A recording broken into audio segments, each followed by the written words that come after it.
Hey everybody, welcome back to the Fin Factor. I'm Paul. And I'm Aaron. This is episode number 205. Aaron, we had a week of 3 games of hockey. We've seen this before. We've had 1, we've had 4. This one kind of a nice, not even, odd number, but still having 3 games in a week, definitely a good dose of hockey. Not too little, not too much, especially with the Sharks playing the way they have been. There is it too much of a good thing. Is it too much Sharks hockey this week with 3 games? Not this week for sure, but certainly if you're an avid Sharks fan and you're watching 4 games in a week and you're just getting pounded every single time, could be a little bit too much for most. For me, not a problem. I'm enjoying watching the Sharks play. They've, for me, done a pretty decent job in most of these games. In moments, we'll say, right? In moments. Right, yeah. They kind of been having a bit of a trend of starting off okay, which is weird for the Sharks this season. Normally they start off getting completely outshot.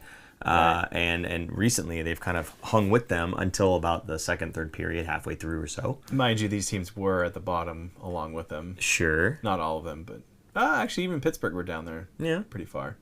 So I would hope that they would not be dominated by these 3 teams this week.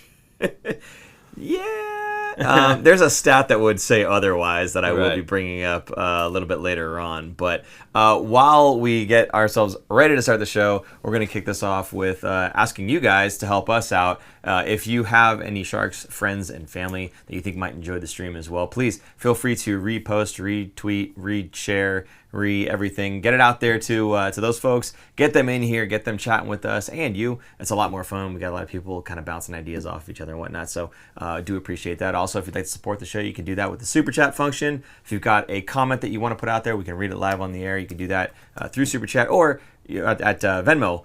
The Fin Factor at the Fin Factor on Venmo. Sorry. Nice I know. Recover. Smooth. Good stuff. You can also support the show and get something in return by going to thefinfactor.com, and you can check out any of the merch that we have there for sale: hats, shirts, water bottles, sweatshirts, hoodies, that kind of stuff. So I won't make anything up this week. Anyway, so you can go there and get something in return for your support. Do appreciate you guys doing that. So Aaron, now that we've kind of got that out there and we're ready to start the show, we're going to start off with just the games that happened this week, as we usually do. So the first one here was interesting for me because it was kind of, we played Erik Karlsson as a Pittsburgh Penguin before, but it was just kind of interesting to see them going up against him again because the Pittsburgh Penguins are not a very good team this season. So seeing him playing alongside Crosby and Malkin, but still maybe having a chance was kind of exciting. Did you want the win, though? No, of course not. No, I want us to be right there and then not get the win. Yeah, so. It's always interesting to see Karlsson, who's been in teal for so many years, and then playing against him. It is kind of weird, but do you miss him? I don't want to say that I miss him necessarily because I can't say that I do miss him. Now, would I love for him to be on the team while the Sharks are competitive?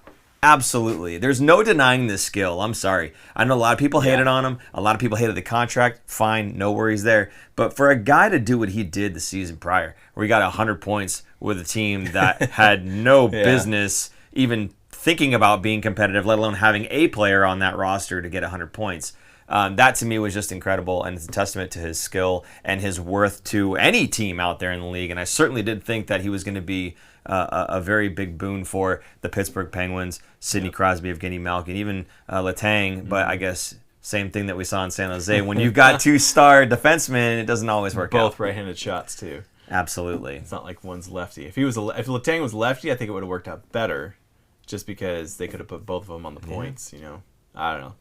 Whatever. I want to read this one out here. I might be mispronouncing it. Goon. This show is the one reason I look forward to Mondays. Thank you, guys. Hey, thank you for the comment. Do appreciate that. It certainly makes us feel good, you know, because in a season where seems like there's nothing to talk about and we're just kind of spinning our wheels doing this show, it's comments like that help keep us going. So we also have the longest shows that we've ever done in the season. I don't get it. There's nothing to talk about, and yet we're here for 2 hours straight. Sorry, super producer Jason. It just is what it is. Cut to credits. We talk too much. Speaking of talking too much, we're still in the first game. Aaron, Pittsburgh. This one here, we were doing okay until we weren't.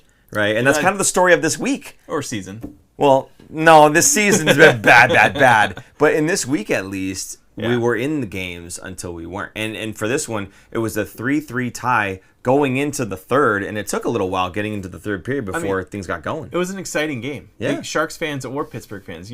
Pittsburgh's not having a good season, and I would say they're having a worse season than the Sharks because they have so much star power, and the Sharks have practically none at this point. Yeah.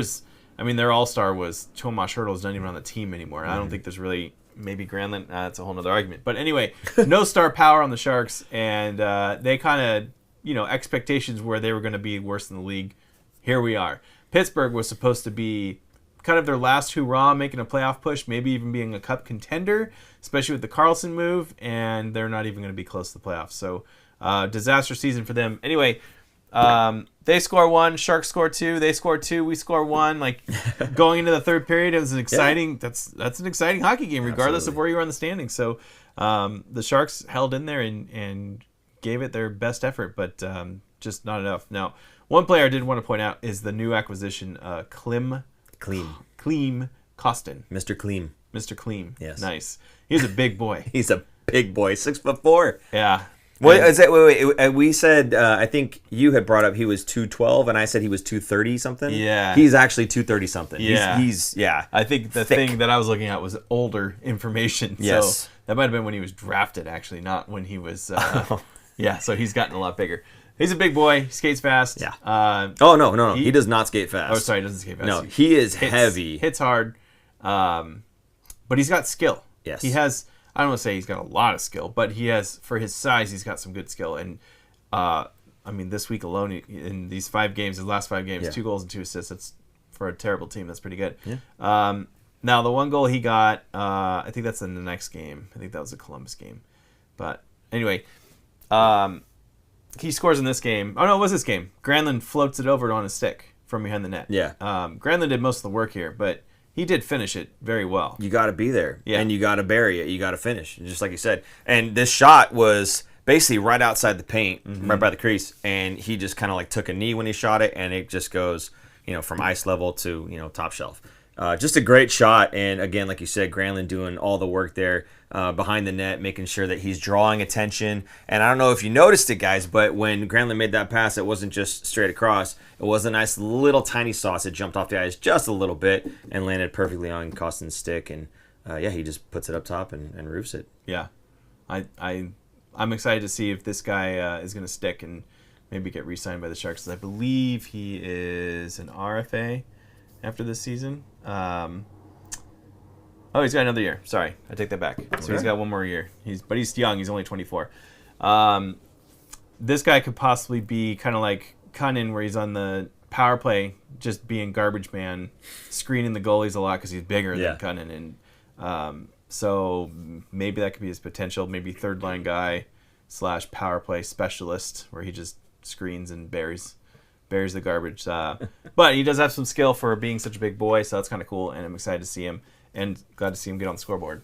Yeah, absolutely. So another guy gets on the scoreboard, and somebody who we're going to say his name a couple times in the show, Zetterlund. Zetterlund puts another one in. How many is he up to on the season so far? We're going to talk about another goal he has. Well, he scores again, but this was his 17th goal on the season.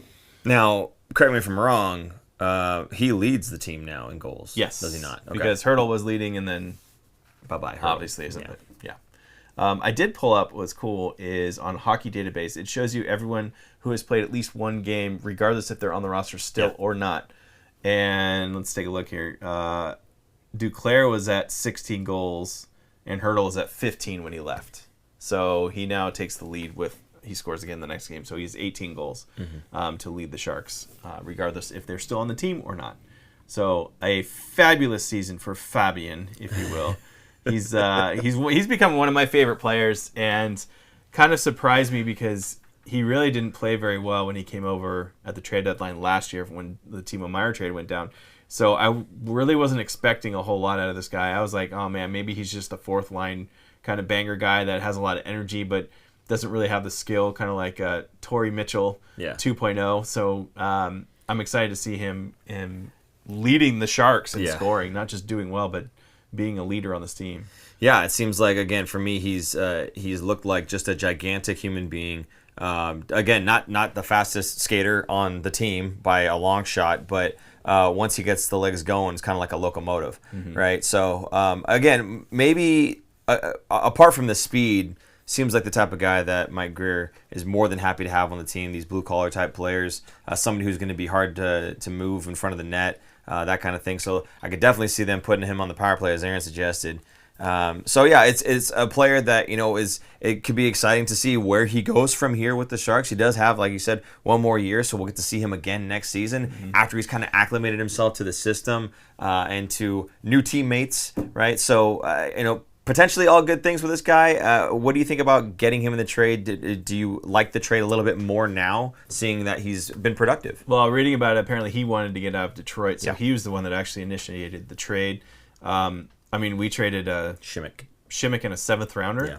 That Shimmick wasn't going to be playing on the Sharks ever again, and he was going to be a free agent. So they basically traded a 7th rounder for this guy, and I think he's well worth it. A former first-round pick.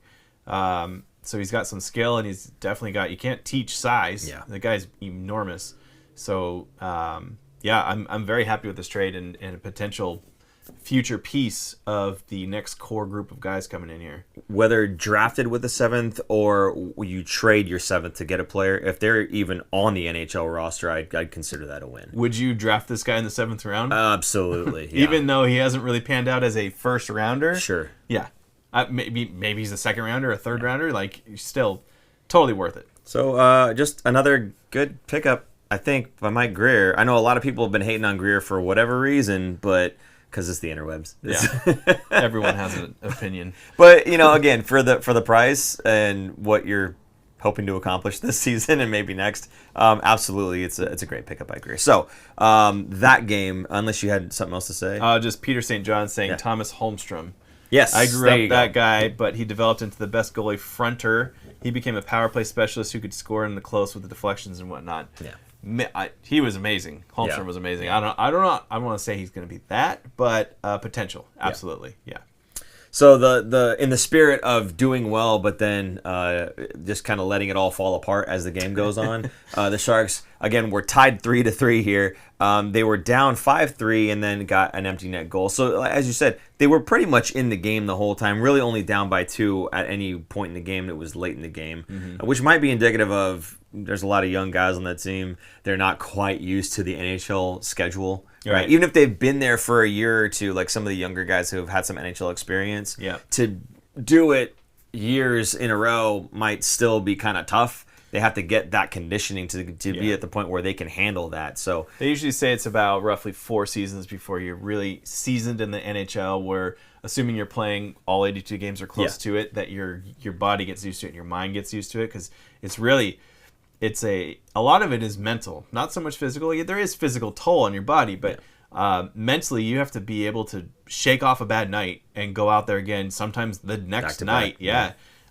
So it takes a lot, and most of these guys have, they're kids to us, buddy. They're all kids to us. 40 to 60 games is what they're normally used to playing at most. And so then the NHL's 82 plus playoffs if you get to playoffs, so it's even more. So it really takes a toll mentally and physically on them.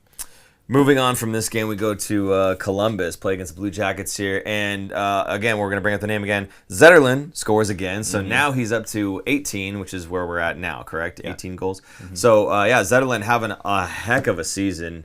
A guy that we didn't really think was going to be as impactful as he has been so far with this team. Now, maybe once we fill out the roster with higher skill players and in a couple of years, even if he resigns and stays with the Sharks, and we've got some of the other young core guys playing, maybe he doesn't have the season that he's having as he's getting pushed a little bit down the lineup. I don't know. But for right now, he's absolutely killing it in the trade for Zetterlund, even giving up Timo Meier. It's certainly looking even better. Now, you're of the mind that he's going to get to 20 goals. I think you're absolutely right. He's got, 15 games left? Yeah.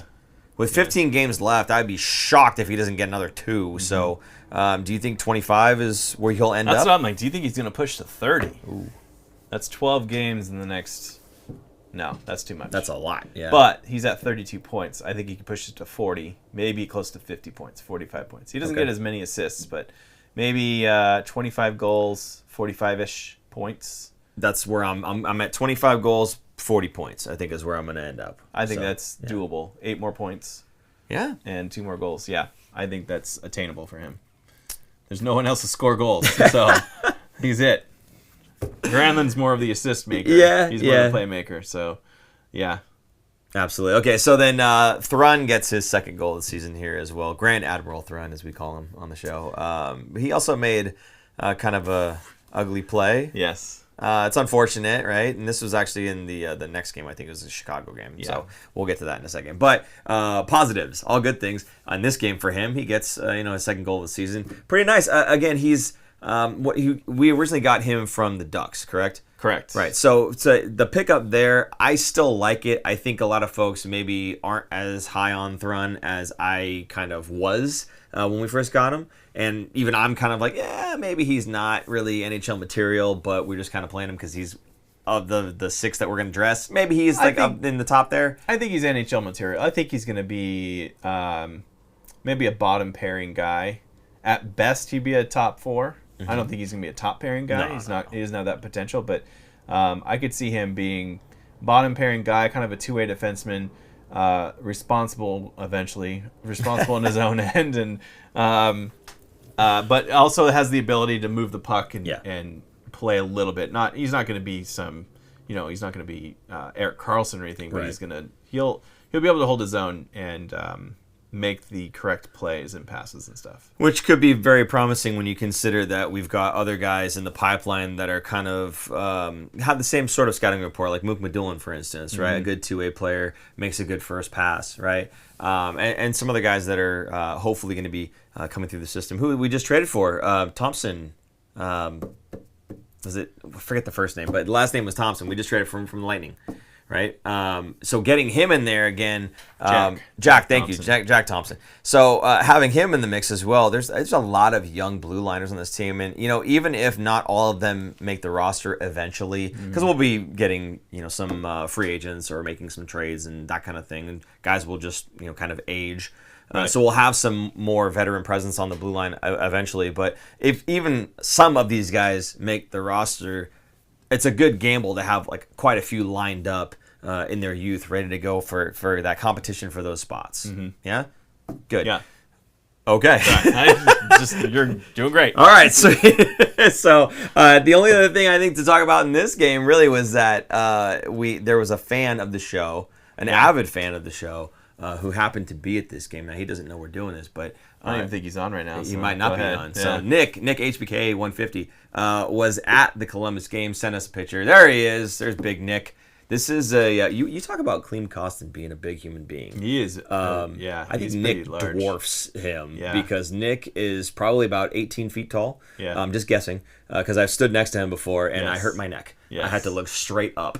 This guy is a big dude. So there's Big Nick. He's at the Columbus Blue Jackets game. I don't know what the arena's called. The new Finn jersey, which is really sharp looking. Cali Finn jersey. Yeah, looks very nice. Good on him. It looks small on him because the patch is the same size as everyone else's. But true story, that's the triple XL version of that jersey. I'm telling you, Nick is massive. He's a big dude. I would like him if I were ever getting in a fight. Okay, I would ask for Nick. He needs to be on skates. I think he played goalie. Team. Oh, did he? I don't know. I'm not sure. He might have played goalie. He might have played defense. I don't know. Anyway, moving on from that, we're going to the Chicago game. The Sharks playing in Chicago, and wouldn't you know it, fan of the show, Nick, happened to also go to this game as well. Send us a picture. There's Nick. Nick's kind of screwing us up. He went widescreen and then he went vertical on us. He probably just asked some random person to take it. He just did it, So anyway, there you go. There's Nick traveling, representing the Cali Finn jersey. Thanks, Nick, for doing that. Appreciate you. Hey, where's your Finn Factor hat, Nick? Yeah. We got to talk, bud. Slightly disappointed, Nick. Do people just come up to his knees? I'm telling you, it looks like they're sitting. They're not sitting. Those people are standing. Those people are all standing and cheering. You can't even tell. Was he in Game of Thrones? Yeah, he was the mountain in Game of Thrones. Yes.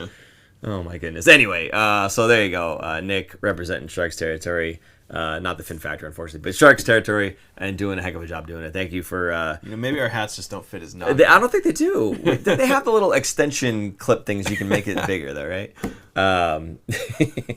Anyway, so the Sharks in this game, again, it was closer than the score indicates. Now, it was a 5-2 loss.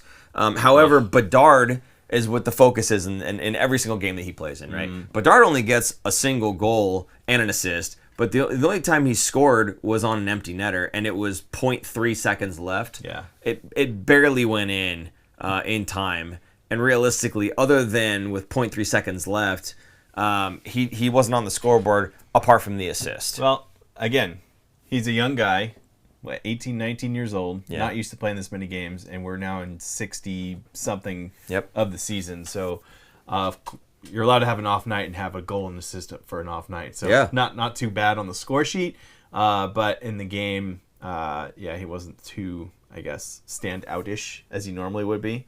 But I mean, it's kind of hard to get up to play against the Sharks, right? Right. So correct me if I'm wrong, the Sharks actually go up 2-0 in this game. They do. And then just Kostin gets another goal in this game too. Oh yeah, there you go. But yeah, they score, they get 2, and then second period it's 2-1, Chicago gets one back, and then the third period just collapse. Just monumental collapse. This is kind of the MO for the Sharks. I feel like this season and even parts of last season, they would give up goals in bunches. In this case, they gave up 3 goals in less than 2 minutes. So 2 goals were actually 8 seconds apart.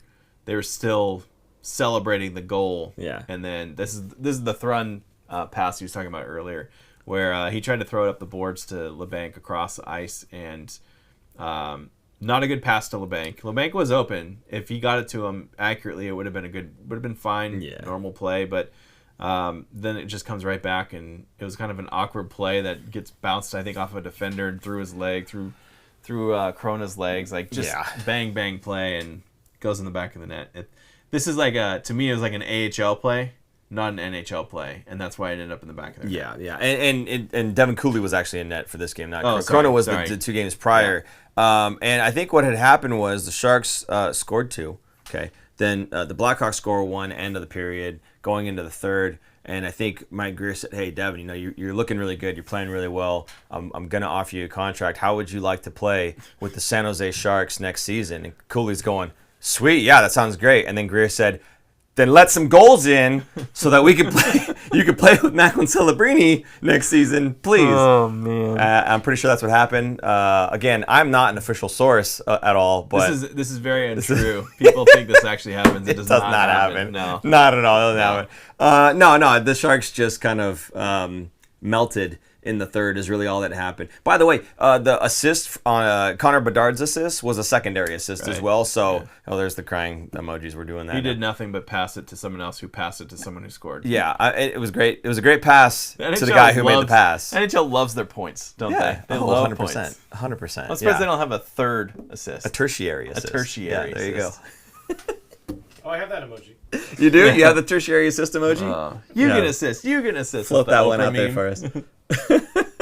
All right, anyway, so this was his NHL debut. Now, what did you think about Devin Cooley? I know a lot of fans and actually the broadcasters as well were kind of like, whoa, this guy showed up. In here about him too. Yeah. Cool, read some comments off. Now I gotta find it real quick. Cool. This is from Stephen Y. Cooley was impressive, just 2 bad bounces costing the game, 1 skate, 1 stick deflection. Hopefully it turns out to be a good pickup. We're lacking a franchise goalie. I don't know about franchise goalie. We're lacking a goalie. Yeah, we are lacking a franchise goalie. I just don't think Cooley would be the answer to it. Now, I think it's really cool, and it's awesome that he's from here and everything. But at 26, and this is his first NHL game, goalies do take longer. I just don't think he's going to be this hidden gem that every team has skipped over. So I don't want to get your hopes up too much. I'm not going to also say, he could pan out. I mean, maybe he could be a good backup or a solid backup. I just don't know about a starter. Now, to me, a franchise goalie is Shesterkin, right? Like a goalie that's going to come in and play 50, 60 games a season and be solid in almost all of those games. It's very rare right now in the NHL these days to even have one of those. There's only maybe 3 or 4 total in the league that you could consider it like that. But I'm thinking that Greer is hoping to find that. Maybe we'll see in this draft as he starts drafting goalies, because right now I feel like all of them that are in the system in the pipeline, outside of Blackwood and now Vanacek, I don't think there's a future with the rest of them. Krona maybe, but I still don't think he would be a franchise goalie. Yeah, I don't know about franchise goalie, and frankly, I'm not looking that far ahead. I'm looking for just somebody who's solid between the pipes for their tenure. However long that is, if it's 3 years, if it's 5 years, if they're a franchise goalie and they go until they retire, whatever. But there's got to be some level of confidence between the pipes for any amount of time. And right now, actually for a while, the Sharks really haven't had that. I think ever since Martin Jones, the Sharks really haven't had somebody in net that they can trust. Even Antiniemi before that, he wasn't somebody that you could look at and go, okay, he's gonna do a great job. He had a Stanley Cup, we pulled him over, and then we realized they would have won that cup with anybody in between the pipes. It was the defense, it wasn't the goalies. It was everything. It was about possession. It was about the defense. It was everything about the team other than the goaltender that really led them to that cup. I'm not saying Niemi did nothing, but they could have won that with pretty much any 1B goalie, I think. So I'm for the Sharks, I'd like to see anybody emerge. And if that's Blackwood, great. If that's Vanacek, great. And even if you only had one of them, because maybe you make a trade, pull in another piece that you need, and one of these guys is just a backup, that's fine. Mm-hmm. But the Sharks haven't had really solid goaltending in a very long time. I think for me, the early days of Martin Jones maybe, but Nabokov really was like the most solid goaltender that we ever had. Yeah, but even Nabokov had his struggles towards the end of his career. Yep. And also in the middle, for a while, we had Kiprusoff and Toskala. You remember that? Yep. And they ended up trading Kiprusoff because Kiprusoff ended up being a Vezina winning trophy, I believe, with Calgary. But at the time, when he was with San Jose, every time he would play, he was pretty much the third string goalie, and he would get chances and just couldn't run away with it. Yeah. So no blame on the Sharks for trading him, because they were doing right by Kiprusoff because they believed he belonged in the league. Yeah. He just wasn't hanging around with the Sharks or doing well. And they ended up getting a second-round pick for him that turned into Mark-Edward Vlasic. That's not a terrible return. Yeah. But again, Nabokov kind of had his ups and downs. So, yeah, he was probably the best goalie the Sharks have ever had franchise-wise. Obviously the best one that they've ever drafted. But outside of that, maybe if he won a cup, but I think he could have. There were so many good teams that were, if he had gotten hot at the right moment. We don't need to dive into the past too much, but I understand what you're saying. I'm just even Urbe was one of the better ones that the Sharks had, but he ended up, goalies come and they get hot and they get cold just as quick. And that's what I mean by, are we looking for a franchise goalie? No, I'm not looking for a franchise. I'm looking for just somebody who's steady, right? It's just some to solidify the position just a bit. Solid. Yeah, I'm solid. And someone solid. Anyway, that's really all I'm looking for. Now, for me, Cooley, I'm not even trying to see if he projects for that. Just in this game alone, just the first time we saw him, he just looked a little floppy for me. Like he was kind of desperation saving a little bit for my taste. And I don't want to knock it necessarily. I mean, he's a big dude. He's like 6'5", right? I'm sure Same it's with nerves Krona. too, because it's his first NHL game. It could be nerves, but I'm going to attribute this to what's the one thing that every AHL player says when they play in the NHL, and the guy says, "Hey, so what's the big difference?" Speed. Everything is faster, right? So I feel like he was just trying to adjust to the speed of it because everything's happening so much faster. Now you have to make those desperation saves.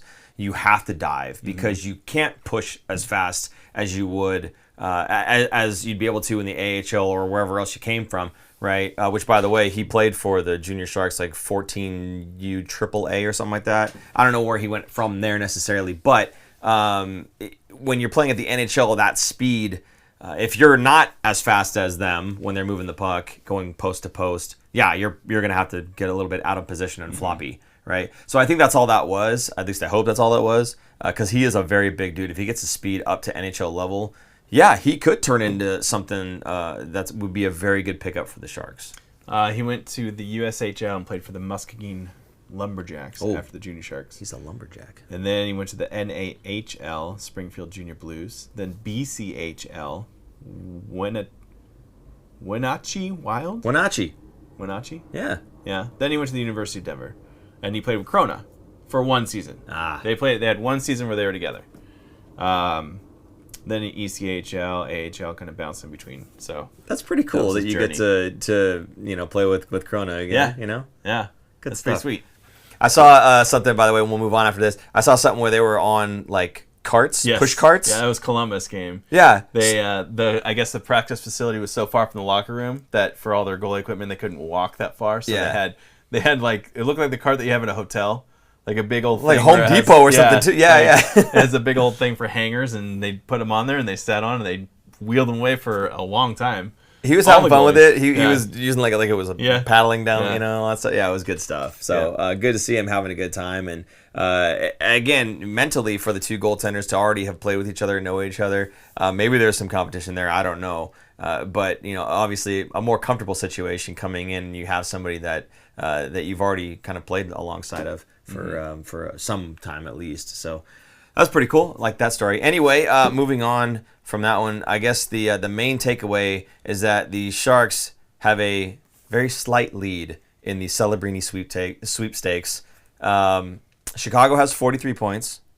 The Sharks have 39 points. Now, the Sharks do have a game in hand. Like they can have one more game to play to be equal with Chicago.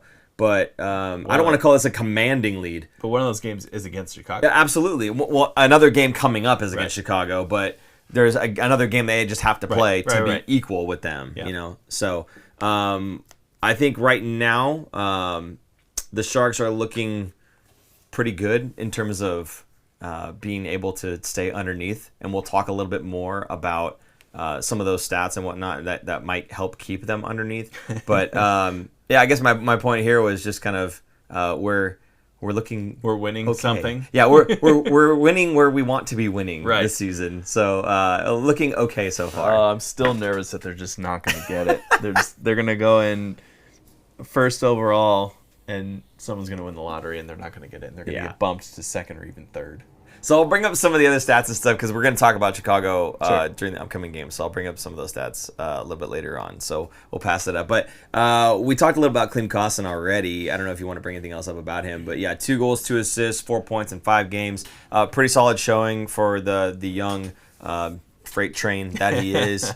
Glad to have him. Glad to have him on the team. It looks like he's having a good time here. Again, he wanted the trade. He requested the trade. He got it. And it looks like it's made him happy. Sometimes, we always say this. Sometimes they just need to change the scenery. Maybe that's all he needed because he seems happier playing in teal on the worst team in the league than playing for Detroit. So good on him. I don't know. Yeah. Okay. He's good dude. Another one of those times where I said the right thing and I just left Aaron speechless. Right. Yeah. One thing that we did, it's kind of a downer. And we almost didn't want to talk about it, but we're going to anyway because we have another hour and a half of the show to go. Is that Ozzy Wiesblatt was loaned to the Milwaukee Admirals. Now, this is a guy who was a first-round pick for the San Jose Sharks back in 2020. He's had pretty much no NHL experience, right? Has he had even a game? I can't remember a game. I don't think he's been called up yet. Yeah.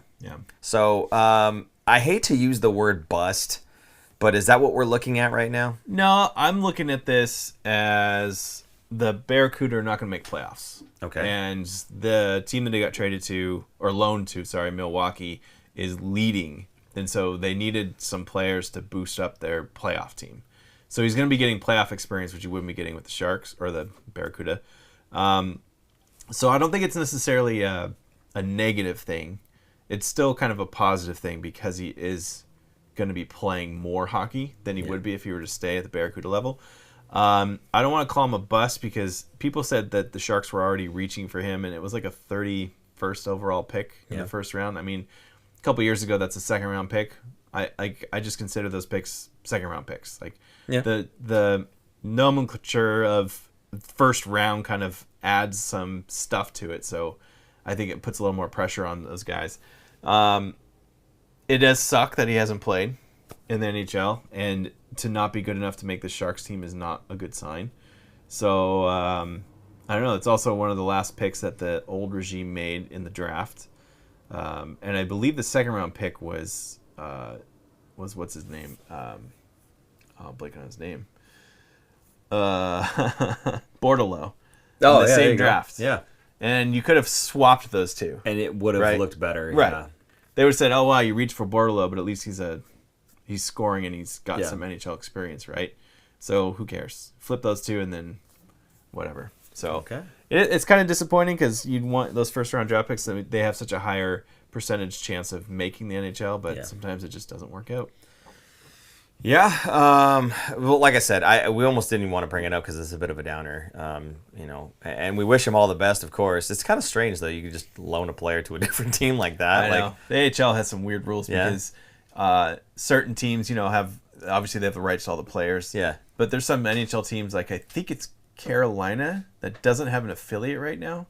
Like, there's a team that doesn't have an AHL team. The Charlotte Checkers, I thought, was Carolina. But, yeah, maybe there's a team that's on the East Coast that doesn't even have a team, so their players are kind of, like, all over. Yeah. That's just kind of weird. Like, you're not in one spot or on one team or playing together. Strange. Yeah. Well, in any case. It's a weird thing. It's weird. So we'll go ahead and roll to the roll call question, I guess. So, it was just an interesting thing that I saw. Now, I wouldn't recommend that you go to the Facebook group because there's generally a lot of toxicity there. But I've been a couple times recently. I'm just like, I gotta get out of here. It's so bad. To be fair, there are some people on there that are super chill, but there are a lot of people there who just want to complain. And like, I get it. They're horrible, and that's the place that you would go to complain, right? You go to your message board or whatever, right? I notice a lot of those fans are Raiders fans. And they have the Al Davis mindset of if you're not winning, you're nothing. Yeah. Like you just win a Super Bowl or there's no point in being second place or anything. Right. Which is obviously the Sharks are awful because they've never won a Stanley Cup. So in looking at this group briefly, there was actually a question there that I thought was fairly interesting. And the question was what we're going to throw in the roll call. So roll call is what city are you watching us from? And who would you pick to be the captain next season, assuming Logan Couture either isn't the captain or is no longer capable of playing the game? Because they were saying if he retired, right? Yes, because he couldn't play anymore. Yeah. So there you go, right there. Roll call. What city are you watching from, and who are you picking to be captain? So for next season, the premise was if Logan Couture couldn't be the captain. Right. For whatever reason, right? Whether he was just like, traded in the offseason or he injured. Just can't play anymore. He's on long-term IR for the whole season. Exactly, long-term IR. Or if they're just like, you know what, we realize we don't really want you as a captain, but please stay on the team. It doesn't matter. If you are picking a new captain for the Sharks, just put it that way. Okay, if you're picking a new captain for the Sharks, who would you pick? Now, in the Facebook group, the overwhelming majority was Ferraro, which I'm not at all opposed to. I like Mario Ferraro. I think he's a great leader on this team. He's a great leader for sure. Mm-hmm. And he certainly plays the game the way that you want other players on the bench to emulate, right? You want them working as hard as he does. You want them skating as aggressively as he does, battling as much as he does, playing the minutes that he plays. I mean, this guy does it all for this team. So for this roster, 100%, I would back Mario Ferraro being a captain. I did have a different thought, and I'm sure the majority of you guys already know where I'm going to go with this. For me, Nico Sturm would be the perfect captain because he's got a little bit of age to him, not a lot, a little bit of age to him. He's won a Stanley Cup. He knows what it takes. He's been there with other guys, younger, older, when they go through the playoffs and make that push. And frankly, you can just see it in the media as well. He never shies away from a question. He's always front and center, and he always says exactly how it is. He never sugarcoats it, right? So for me, I think he's also very well respected on and off the ice by the team and by management group as well. Now, the other thing to take note of for Sturm here is that at the trade deadline, he said something about that he figures into. He had a talk with Greer in the group, and he figures into their plan, into their future plan. Now, at the time, I thought that could mean, well, if he figures into their future plans, that would be him getting traded and getting something back for their future plans. It doesn't mean anything. But the fact that they didn't trade him means that what he meant was, yeah, I'm going to be here for a little bit, for a minute. Now, I don't know if that's just until his contract runs out or if they're going to have him extended and he's going to be a part of this group going forward. I tell you right now, if they give him a 2, 3, 4-year extension, whatever it is, I would not at all be surprised to see him with the C on his jersey, or at least the egg going forward, for sure. So that would be my pick Nico Sturm. Now, you actually went into a different direction, and I don't disagree with you either. Yeah, I think Granlund to me would be the captain, and it makes sense timing-wise because he's got one more year, just like Sturm does. He's got one more season before his contract is going to be up, and it's a transition year of the young guys that are going to be coming up and the older guys that are going to get traded away after next season or during next season, during the trade deadline. You have Granlund as the captain. He's the leader, and then you could trade him at the end of next season at the deadline. Don't have a captain, and then the following season, so in 2 more seasons, you have a new captain with one of the younger guys, possibly Will Smith, possibly someone else that's up and coming. Celebrini. Maybe Celebrini, maybe, who knows. But to me, the timing-wise, that's better than... And I don't think Sturm is going to be long-term plans with the Sharks. I think what he meant was he's not getting traded this deadline. He's not getting traded over the summer. I think part of that is some teams just don't want him because his contract is at $2 million for a fourth-line center on a good team. Yeah. I think it's a little bit too much. So maybe at the deadline next season when his contract is at the end, but I don't see him, and I like him. I don't see him being in the long-term plans. I mean, just look at, we talked about this last week, the centers are going to be locked up for the foreseeable future with who knows if Celebrini or not. But right now, Will Smith, possibly Eklund, then you have Beasted, and you have, who's the other one? Who's the other one? The fourth one that we had. There's a fourth one. There's a fourth one. Oh, man, I'm blanking here. So basically what you're saying is you don't think he's going to be on the team because the Sharks are going to have enough center depth going forward in years to come. Yes. Okay. Let's not forget that we just got done talking about Ozzy Wiesblatt, who was a first-round draft pick, didn't pan out. So any of these guys could not pan out. Also, the Sharks have a history. Now, it may not be Greer's history, obviously, but they do have a history of drafting centers and putting them on the wing. So certainly any of these guys, like for instance, Eklund, right? He was a center. I like him better on the wing. Is that the fourth guy you're talking about? Borlo was the other center. Oh, okay. I wasn't even counting him as a center. He's been playing the wing, hasn't he? I thought he was playing center for a little bit, but that's right.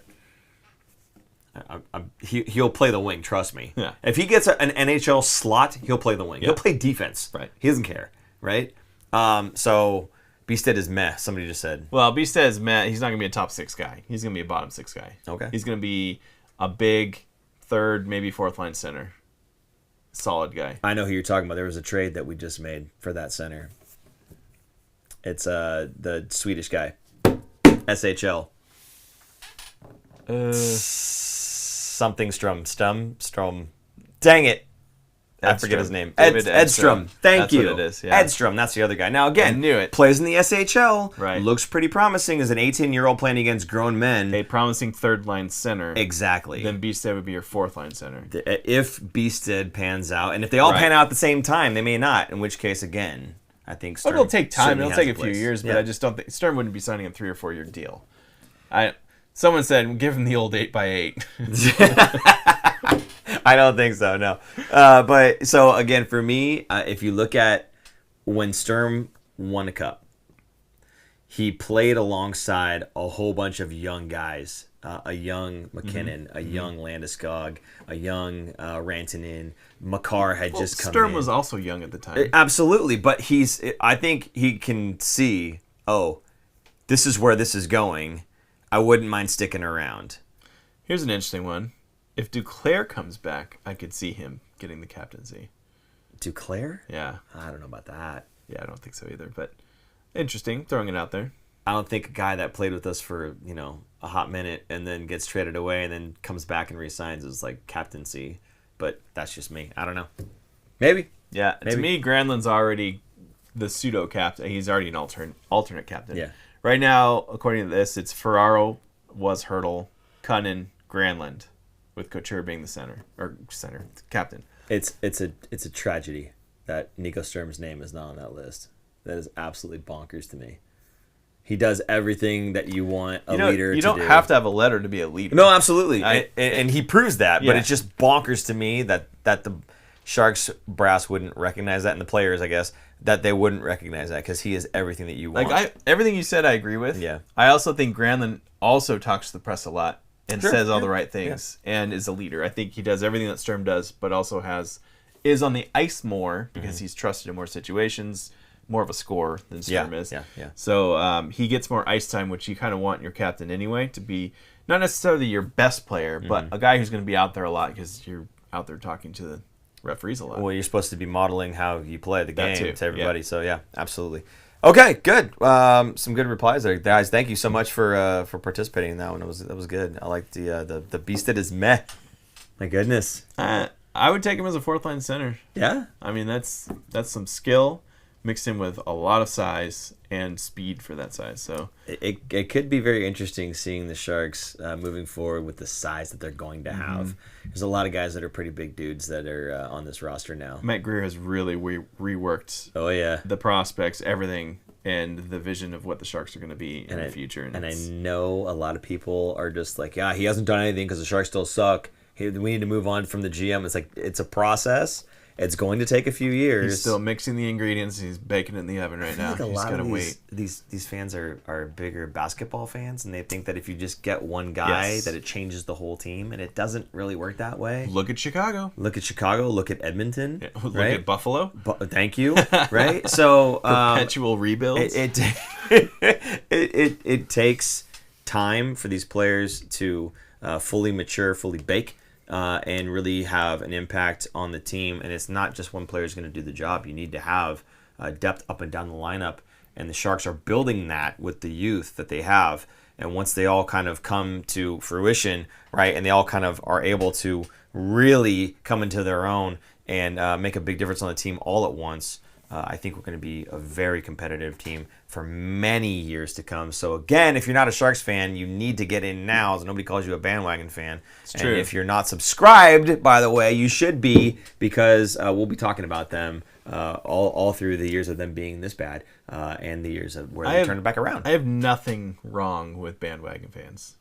I have nothing wrong with them. Okay. People get so upset about bandwagon fans. I like bandwagon fans. That means you're good. That's what it means. Okay. Nobody bandwagons on bad teams, even though we're telling you to right now. It's, you know what I mean? Like, the bandwagon means you're popular, you're awesome because your team is great and everyone wants to have a winner. So all the bandwagoners, welcome aboard. Please come on and make it a fun time. Sure. I don't need to prove my fandom to anybody. I don't think anybody needs to prove their fandom. If they like the team, they like the team. If they don't, they don't. And if you like Vegas, get out of here. Yeah, we will agree on that for sure. Okay, moving on. Upcoming games, Aaron. Now, again, I said we were going to come back to some of these stats, and we're here now. So the upcoming games, before we get into them, the question really is how are we looking with regard to those 20 wins? Because remember, it was all about the points. Now we're just talking about wins. I thought we were going to get one this week. Yeah. And we looked close in a couple games, and we didn't get one. Had we gotten one this week, I would have been more confident at 17 wins, getting 3 more between now and the end of the season. Now, to get 4 wins in 15 games, they're still kind of on pace for that. Not quite, just under it. So there's a chance. Are you counting regulation wins, or do shootout wins count? I don't care if it's a W. If it counts as a W, they get 2 points out of it, it's a win, right? So just 20 wins. Any which way you can get a win, I'm counting it. All right, I'm going to say they do it. They do it. They're getting to 20. I don't know, man. I mean, so can they get 3 wins? Yeah, I think they could get 3. I don't know, that 4th win? Are they going to pull a what's his name? Noah Gregor and fall short in the very last game of the season by 1? They're going to get to 19 wins. I mean, it's, again, for me, it's not impossible, but just looking at the way this team collapses. Now, because remember before, we talked about, what was it, the 68 points, right? Yeah. And the under on 68 points is looking like the safest bet that you could have ever made. If this was something in Vegas that you could have bet on, you should have bet the farm that they were not going to hit 68 points. When I said they would, I thought Logan Couture was coming back in a week in the beginning of the season. Had Logan Couture been in the lineup with Hertl for most of the time, when they were in the lineup, they were a decent team. A decent team that was losing? Well, no, they were winning. They were stringing wins together. That was the last time they had their 3-game win streak. So it was doable. not healthy, not taking out every superstar that you have, or not even superstar, all-star you have off your team, forget it. So Didn't have a chance. So I'll pose the question again with a little bit of confidence, maybe. You're saying they're going to get to 20. They're going to get to 20 confidence? Wins. You're saying it with confidence. No. See, and you said now. Okay, again, we play the Blackhawks later on, and we'll get to them in a second. The one thing I wanted to bring up though, which was an amazing stat, by the way, they are a minus 122 in the goal differential column. Minus 122. Well, they had 2 double-digit games. That is still unfathomably large. That is humongous. Yeah. Now, to put that in perspective, and this is a really weird one, the Senators in the Atlantic are last in that division, are minus 22 on the goal differential. I would look at Montreal. Montreal's minus 50, right? Right. They're better to look at because for a while, and I'm looking at it now, they now have, is that right, 15?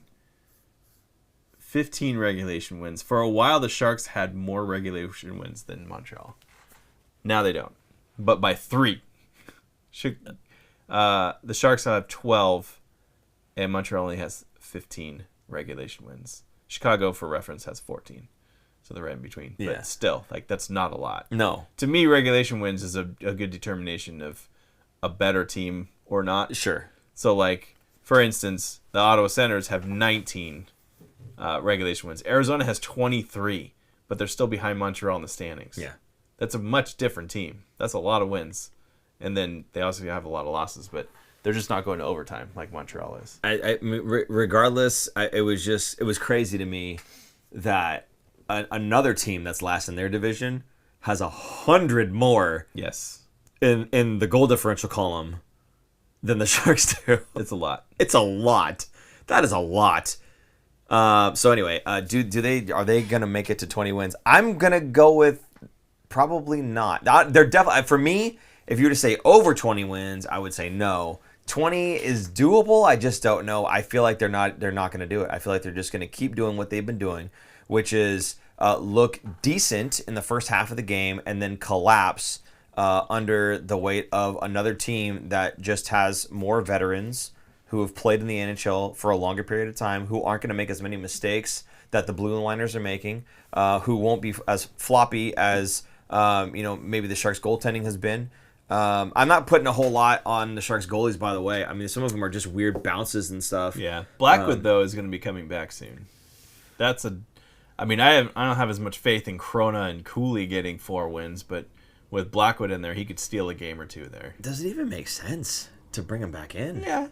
I mean, give him a couple games maybe, but he's a reclamation project, and he has to get those numbers back up and feel good about himself going into next season. It's not so much that he needs to win or really play really well, but he's kind of proving to himself and the league that he can stay healthy because he has not been able to stay healthy over his entire career. Well, I don't think it's going to happen on Tuesday, tomorrow night, but they do play against Nashville in Nashville, and they play against Tampa Bay Lightning at home on Thursday. And then the big game, the 4-point swing, this one happening in San Jose against the mighty Chicago Blackhawks.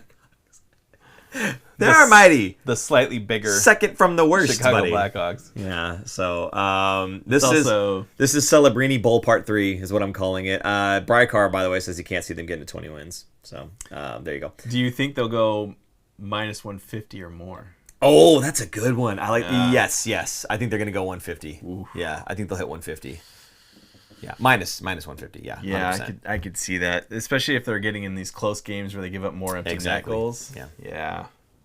So with 15 games left, 15 games left, they have to lose by what, 2 in each of those games, and some of them they're gonna get blown out. They might get a win here or there, but I think it's not out of the realm of possibility that they end up with the season with a minus 150 in the goal differential category. I would love to see if there's any team in NHL history. Oh, there's been some worse. Really? Oh, yeah. Okay, just checking. I don't know. Don't forget the 80s. The 80s were a wild time, man. Gretzky just murdered everyone.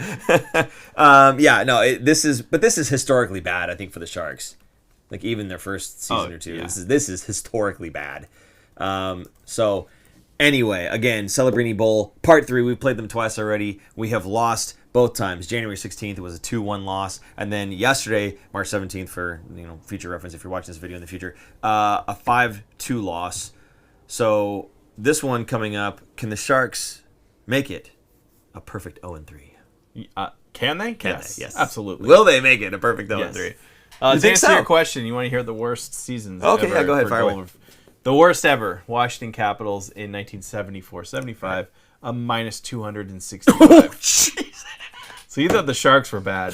They are, though. Twice as bad. That's more than twice yeah, as bad. Yeah, That is Well, the really season's bad. not over yet. Right. We could- There's potential. We could claw our way into those record books. That was too. in 80 games. 2 less games.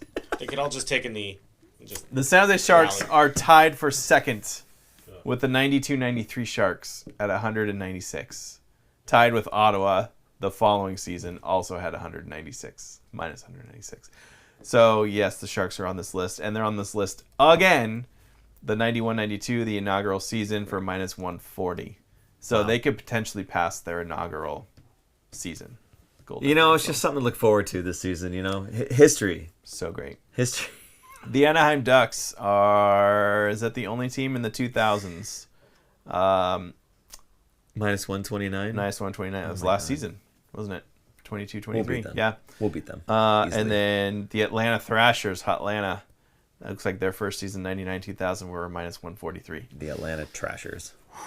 There we go. Of note. The Oh, Golden God. Seals, minus 147. Do you think we can beat the Golden Seals? Yes. I'm saying minus 150. So, yes.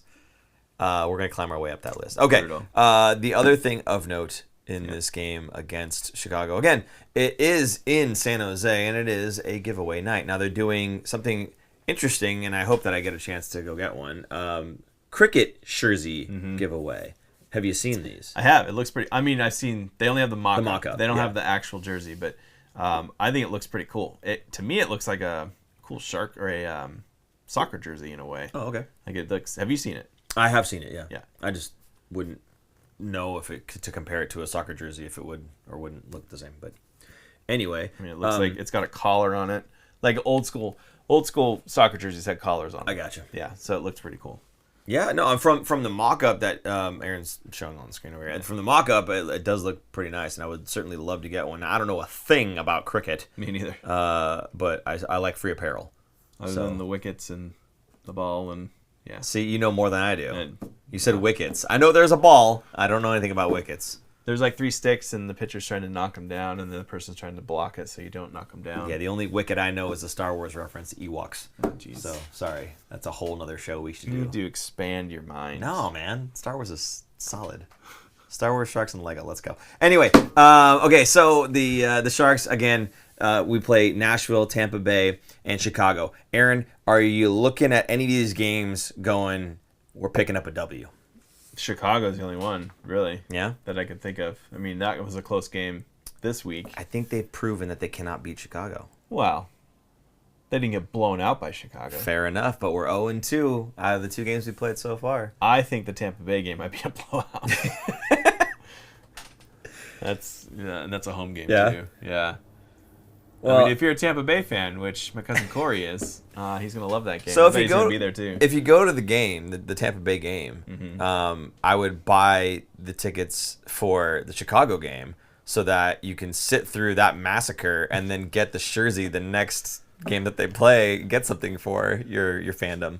That would be my strategy. That'd be smart. Yeah. Yeah. Anyway, any other comments? By the way, I know we've only reached the comments like 3 times, so I just want to give people a chance to kind of be heard. Well, that was one of them. Was do the Sharks get to 150 or beyond?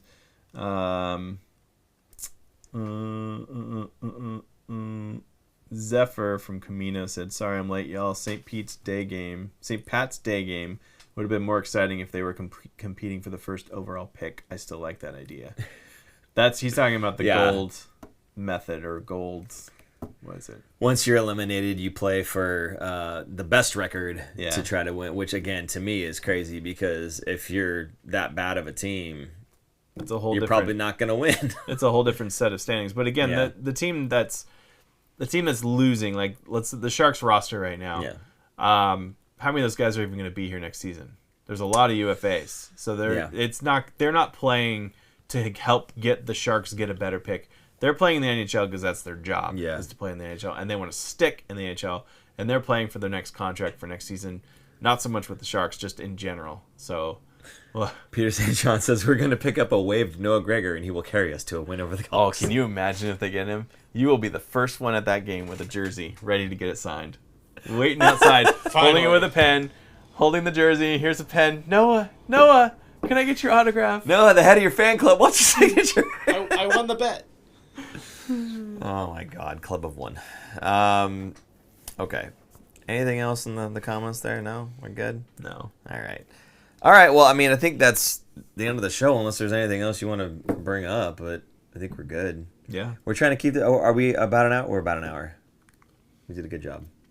Did we? I don't know. I'm going to say that we did a good job, whether we did or we didn't. But sure. In celebration of us doing a good job, you could go and support the show by going to thefinfactor.com and picking up a hat, shirt, hoodie, sweatshirts, Toasters. Custom shoelaces. We don't have that. But you can check and see if we do or don't, and then you can find something else that you might like. So there you go. Also, there you go. Thank you so much, Super Jason. Also, if you'd like to support the show, you can do that with the Super Chat function, or you can go Venmo at the Fin Factor. Anything you put in there, we'll go ahead and read it out on the show. Or if you do it right now, we'll probably read it out on the next show. But your support will equally be appreciated by all three of us here. So thank you for that. Visit us. Follow us. All the things. Spotify. I was looking for Spotify. There you go. So yeah, go ahead. Spotify them. Find us on Spotify. Just type in the Fin Factor, and you'll find us on there if you enjoy listening to podcasts. And they also do video on there, so you can actually watch us if you care to see our faces and not just hear our lovely voices. It's lovely indeed. Super Producer Jason also just put up the don't forget to like and subscribe. Yeah, of course. We do this basically once a week. But sometimes it's on a Monday, sometimes on a Tuesday. If you subscribe to us, you won't need to try to figure that one out. It'll just tell you. So hit that notification bell if you haven't already, and it will let you guys know when we are going live. And again, the best thing that you can do is share this out to your Sharks friends and family. It helps get more people in here to have those fun conversations. And it's certainly what we like doing is the live shows. So the more people in here talking it up, the better it is for you and for us. So there you go. Anything else? Last thing? No? Good? Okay, that's going to do it, guys. Thank you so much for tuning in. For Super Producer Jason, I'm Paul. And I'm Aaron. And we will see you guys next week. Bye-bye. Bye.